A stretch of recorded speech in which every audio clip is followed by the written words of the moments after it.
Si Inahing Manok. Magkapitbahay sina Inahing Manok, pusa, aso, bibi at ibon.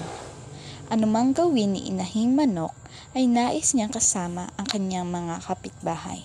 Isang araw, Kak, kak, kak! May napulot akong mga buto ng mais. Sino ang tutulong sa akin na magtanim nito? Nyaw, nyaw, nyaw. Hindi ako. May hinahabol akong daga.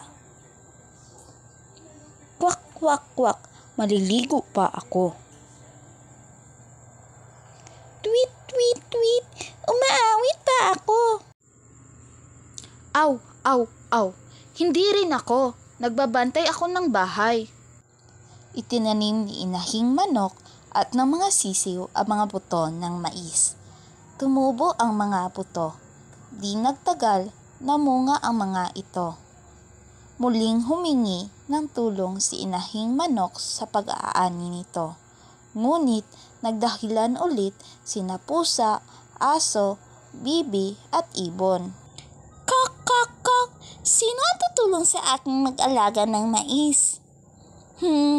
Kung ayaw nyo, kami na lang.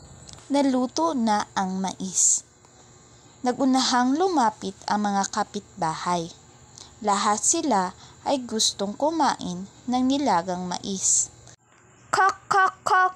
Sino ang kakain ng nilagang mais? Aw, aw, aw! Ako! Ako! Ang kakain ng mais. Tweet, tweet, tweet!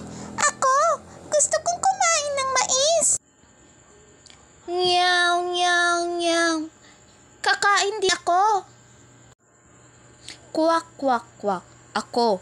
Gusto ko rin ng mais. Kak, kak, kak! Hindi kayo tumulong magtanim, mag-ani at magluto.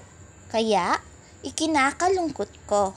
Hindi rin kayo kakain ng nilagang mais.